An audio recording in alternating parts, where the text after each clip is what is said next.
Voilà, me revoilà. Je vous ai parlé tout à l'heure de la transformation, de la métamorphose pour moi, de l'aspect de la subtilité qui s'inscrit dans la matière et qui repart dans l'énergie globale du subtil.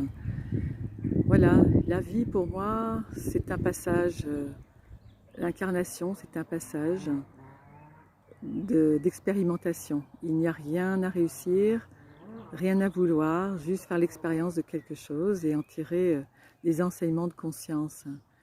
Voilà, nous sommes, et d'autres se donnent à le dire, et moi j'adhère à leurs propos, nous sommes une conscience qui fait l'expérience de l'existence dans la matière et qui, au travers de ça, va rencontrer ce que l'on peut appeler des monstruosités, c'est-à-dire des tas de défis complexes qui vont parfois nous fragiliser, nous rendre les choses insupportables. Alors ne vous dites pas que moi je ne traverse jamais rien de tout ça, j'ai traversé mon lot comme chacun, mes lots. Et tout cela m'a permis de prendre beaucoup plus de recul par rapport à l'aspect des complexités. Aujourd'hui, je me sens davantage sereine, je me sens davantage en capacité de pouvoir regarder les choses avec du recul. Il y a des philosophies qui disent que traverser l'existence, eh bien, c'est un enseignement et donc tout est formidable. Alors bien sûr, on ne va pas dire formidable à chaque fois qu'il y a quelque chose qui nous heurte, on va dire mais c'est pas formidable du tout. Mais oui, mais c'est formidable comme stimulant, comme défi pour évoluer dans la conscience, puisque l'incarnation, selon mon regard, eh bien, c'est un défi d'évolution de conscience.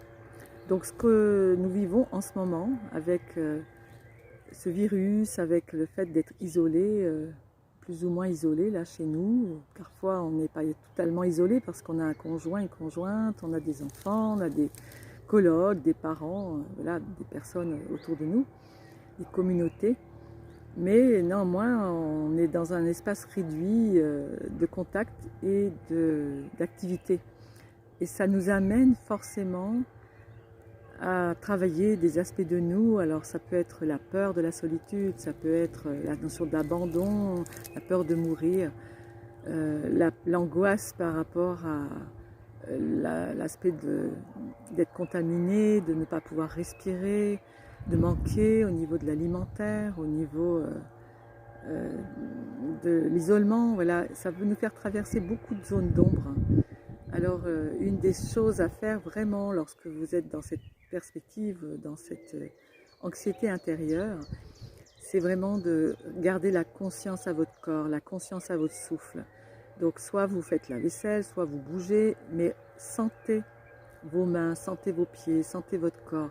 Essayez le plus que vous pouvez de ramener la perception du corps. C'est ce qui est proposé dans la méditation de pleine conscience qui est diffusée à l'heure actuelle en grande quantité. Il y a beaucoup de gens qui parlent de cette méditation de pleine conscience. Elle est là pour nous donner les outils de l'intériorisation consciente, de ne pas perdre l'ancrage dans notre matière, puisque cet ancrage dans la matière nous permet de nous sentir en sécurité. Et la perception de la respiration, le va-et-vient du souffle, sans rien changer, juste écouter l'air qui rentre, l'air qui sort, ce que ça fait à l'intérieur, le passage de l'air dans les narines, dans la bouche. Voilà, et tout ça, ça nous ramène à la présence du vivant qui est en nous, la présence de ce corps.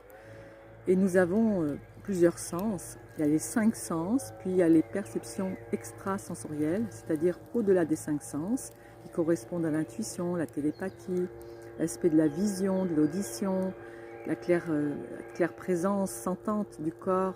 Voilà, il y a beaucoup de capteurs qui existent, qui sont complémentaires de nos 5 sens habituels. Et bien tout cela, c'est un moyen de pouvoir donner du sens à notre vie. Et pour donner du sens à notre vie, de la direction, eh bien il est nécessaire d'avoir conscience de ce qui se passe dans le corps. Parce que c'est notre nez, nos yeux, notre peau, nos oreilles qui vont nous guider, nous dire si cet endroit est bon pour nous, si ce que l'on mange nous convient, les personnes que l'on côtoie. C'est par les sens que nous allons sentir. Mais ces sens, pour qu'ils ne viennent pas nous perturber en étant reliés à notre mental survie qui lui est chargé de plein de mémoires de douleurs, il est important que nous soyons présents au souffle. Lorsque nous sommes présents au souffle, nous ne pouvons pas être dans le passé. Le souffle nous ramène à l'instant présent et nous permet de rester ancrés, enracinés dans notre matière. Et à ce moment-là, en étant présent au souffle, donc dans la présence de l'instant présent, ça nous ramène de manière facile à l'espace qu'on appelle l'espace du cœur, qui est un espace illimité de connexion avec l'infini et qui, cet espace illimité, nous permet de trouver, d'écouter, de percevoir l'inspiration.